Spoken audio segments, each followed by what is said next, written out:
Welcome back. You're listening to Houston Real Estate Radio. I'm your host, Shannon Register, and every week we bring you news and information you can use on your next real estate transaction.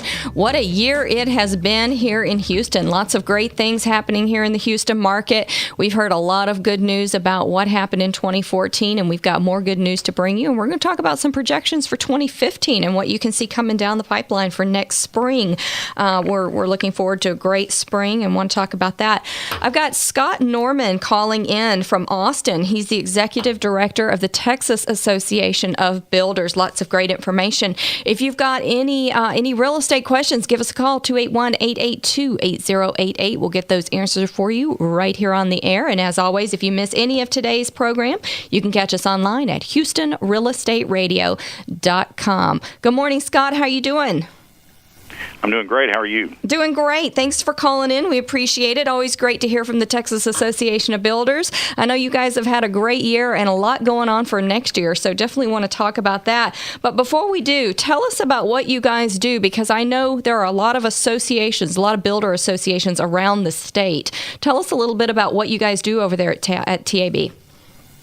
Absolutely. Well, again, I'm Scott Norman with the Texas Association of Builders. We are the statewide builder association. We represent home builders, remodelers, developers, and associate members. We have a little over 10,000 members across the state, have 28 local home builders associations, including the largest in the state. Our largest local is the Greater Houston Builders Association. That's my favorite. And so we exist. We are officed in Austin, Texas.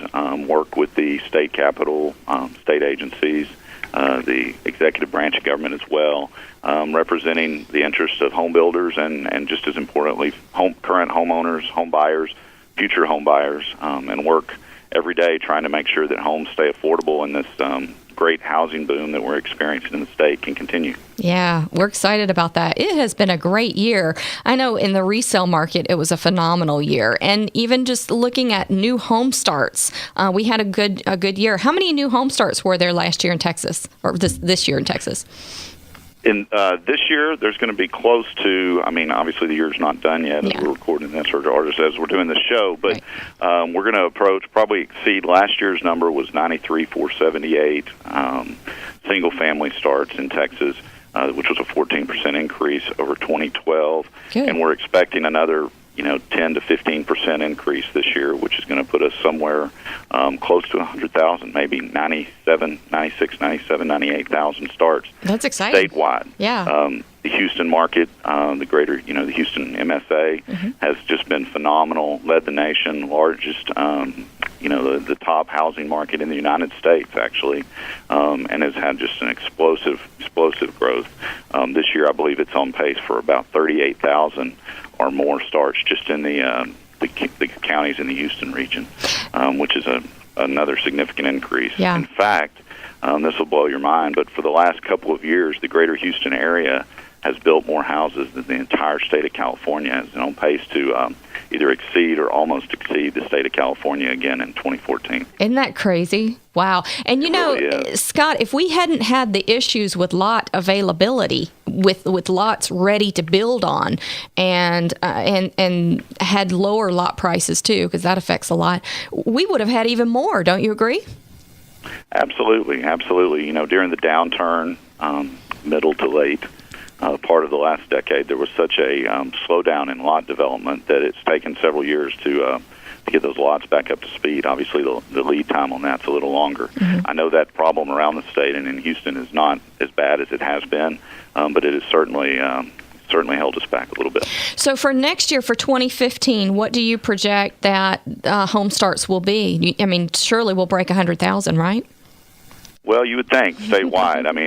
Even if we slow our pace of increase a little bit and drop down, even south of 10% increase, that should get us over 100,000, which is a very healthy pace. Yeah. There's a lot, there's some uncertainty involved in that, depending on what oil prices do specifically. That will have an effect on the Houston area, sure, and other parts of the state that are booming as well because of what's been happening in the oil fields around the state. Let's talk a little bit about that, about what's going on with the oil prices in Houston.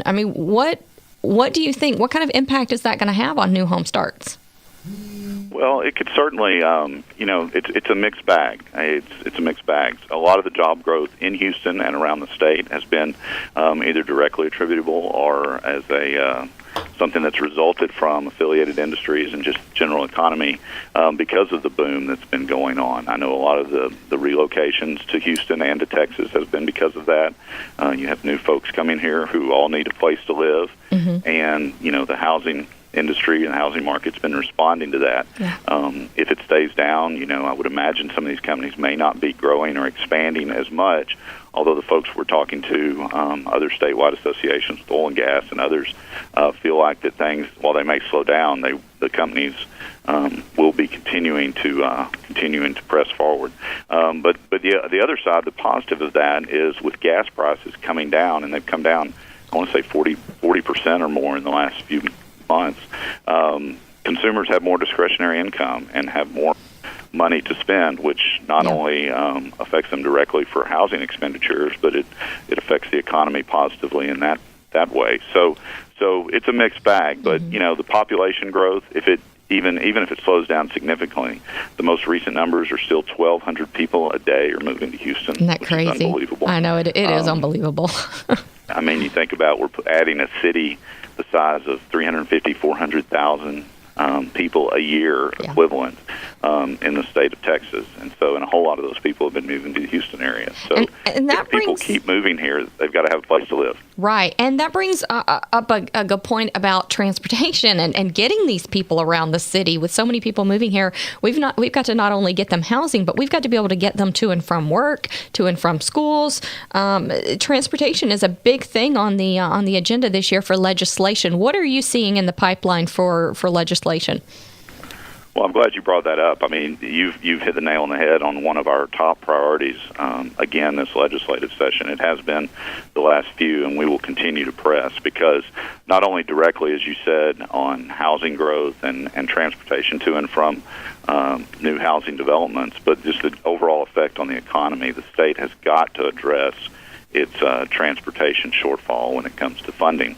We worked very hard last session with a lot of other groups and worked to pass a proposed constitutional amendment that passed last month in November with over 80 or almost 80%. It was 79% and change voted to divert some of the money that's coming from oil and gas production that would go in the rainy day fund into transportation.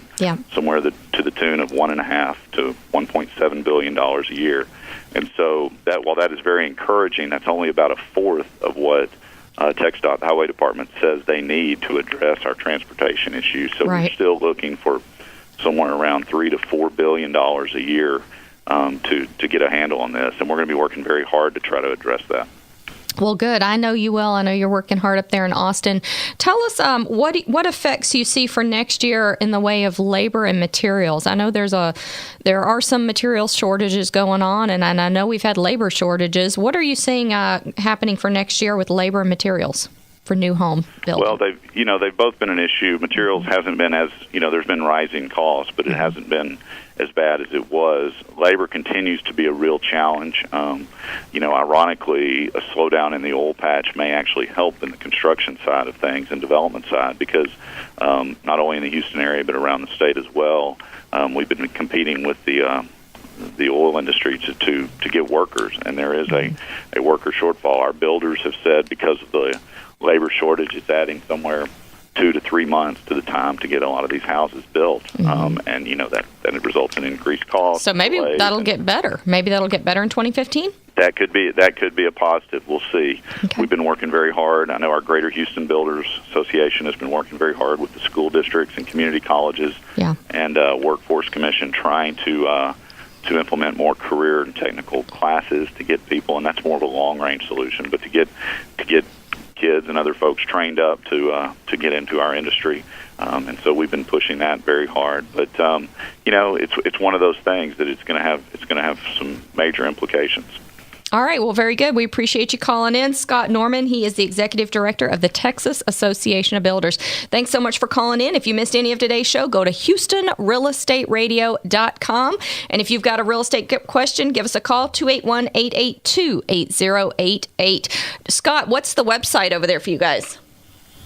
Our website for our state association is texasbuilders.org. That's Texas Builders with an S on the end, .org. Has a lot of good consumer information as well as information if you're interested in finding out more about the state association there in Houston. The Greater Houston Builders Association is ghba.org. I urge you to look there. Again, there's some great consumer information. That's ghba.org. And they won an award recently, find out more right? information.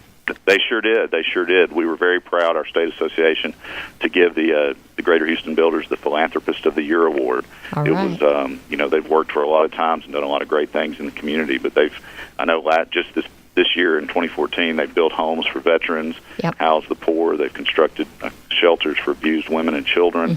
Have worked as the housing developer and liaison between homeless care providers, the community at large, and builders, remodelers, and developers. And so they've added 400 beds to facilities and shelter for 5,000 men, women, children in the Houston area, homeless folks. So they've done a lot of good there, and we were proud to give them that award.